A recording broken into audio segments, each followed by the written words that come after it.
Okay, history, brief. I'm a 67-year-old gay man who's lived in Manhattan for 49 years. I'm also an analyst, in practice over 30 years. I was 26. I think I was 26 when AIDS first started showing up. That was the summer I was seeing the most handsome man I'd ever met. We met at the baths.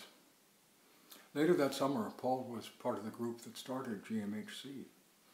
His lover was one of the first men to get sick.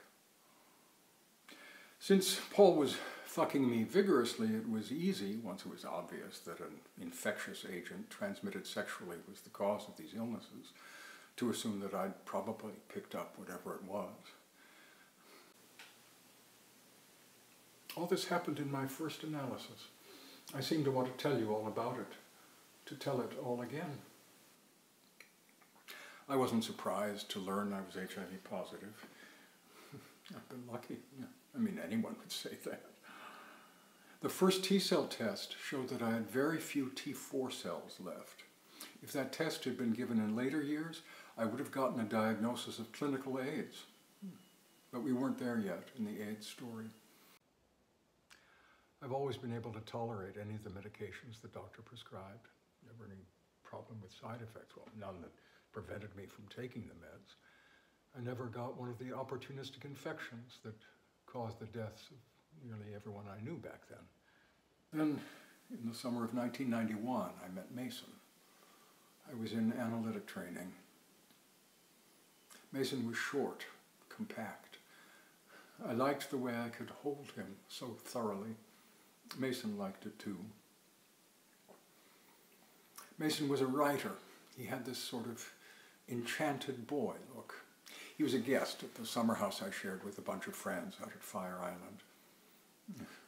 He was from North Carolina, the Piedmont, and he had this accent that drizzled charm like honey on a slice of cornbread. The day after we first met, we were huddled together in the string hammock I got for the house at LL Bean, working the Sunday crossword. And when he knew what a ha-ha was, that clinched it for me. I knew I was in love. No? You don't get the ha-ha reference? Jane Austen mentions them in her novels. That's why I looked it up. It's a trench dug around a field where sheep are grazing to keep them from wandering off. These details are tangential, obsessive. I seem to want to beat you to the punch, which raises the question, why ought I to be punched?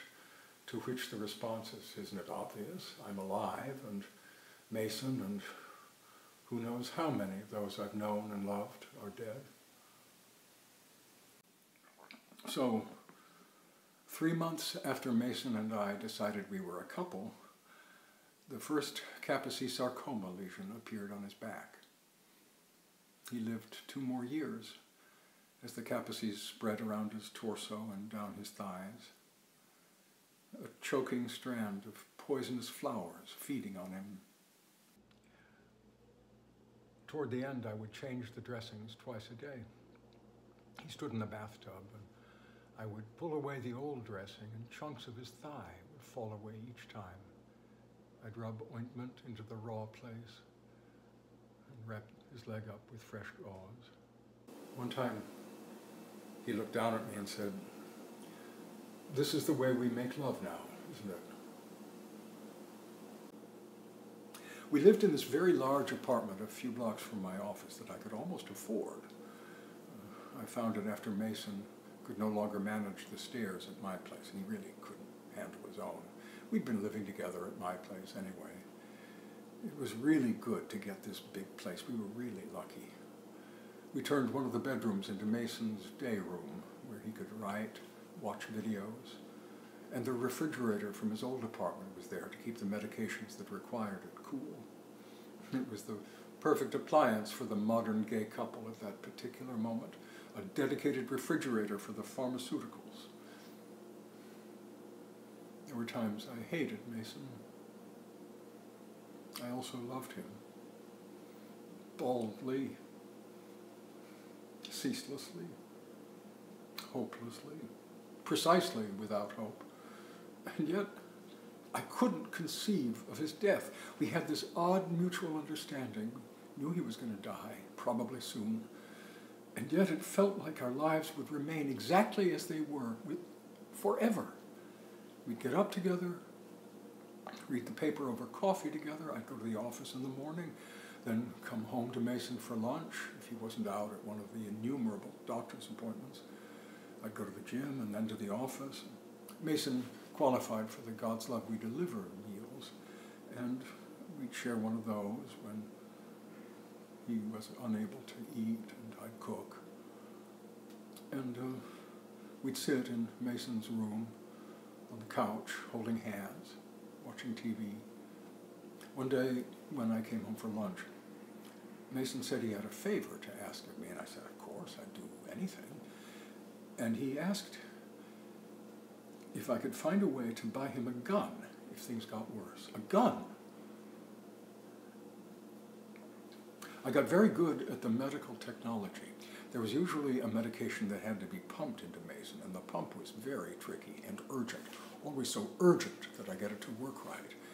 And I mastered maintaining the ports that were installed in Mason's body, first in his arm, then in his chest, the Hickman catheter. And this required strict sterile technique. I became obsessed with strict sterile technique. But this was finally an action I could actually take that would reliably keep bad things from getting in. Mason's body changed vividly. He'd get all bloated from the steroids that were given to reduce swelling. It oddly made his whole torso swell. Then emaciated from the chemotherapy that did nothing to prevent the insatiable feeding of the capaces. I don't think I've ever known anyone's body so intimately. Mason needed adult diapers when he could no longer control his sphincter. And sometimes he was ashamed. Sometimes he could be playful, tearful and playful. But here was another task I could actually perform. A task with a beginning, a middle, and an end. A task that could be performed correctly. I could make Mason's body clean of piss and shit. And then I could make him dry and powdered and comfortable. And we'd have perhaps 20 minutes of comfort until the next task. One night on TV, there was a broadcast from the Met of Falstaff. I looked forward to this particularly. It had been a long time since we'd been able to go to the theater. Mason wasn't feeling well, so he was lying on our bed as the opera approached that. It's a kind of apotheosis, isn't it? That final scene. I heard Mason get up and move as quickly as he could, which wasn't terribly quickly. I heard him cry out in anguish, practically howling, and I raced down to the bathroom. He was standing at the toilet, and there was a trail of shit across the rug, and he was sobbing. It was like a reflex by this time. There were rolls of paper towels and sponges ready to hand. But this time, I was aware of that transporting part of the opera, the part that always left me feeling grateful for what human beings could do. And I went into the bathroom to get Mason cleaned up, which wasn't easy, because the port in his chest couldn't get wet.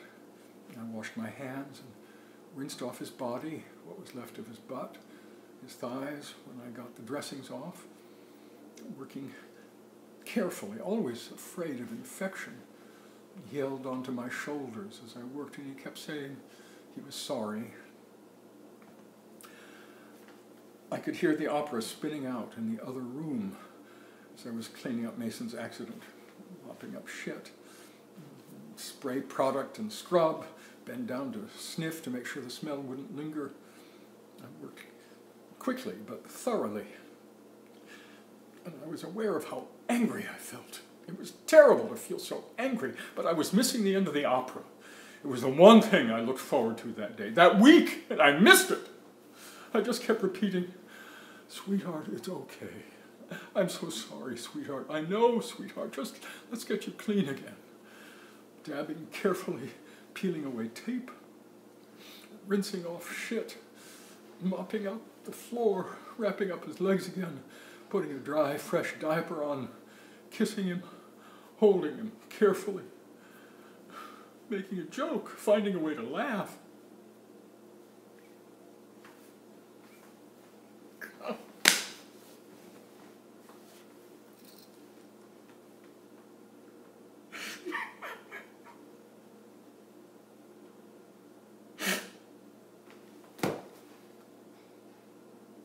It's 30 years ago.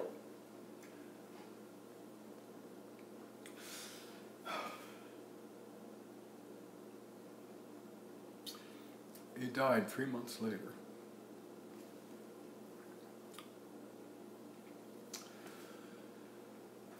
His doctor told me that Mason's was the worst case of Kaposi's he'd ever seen. This was saying a lot.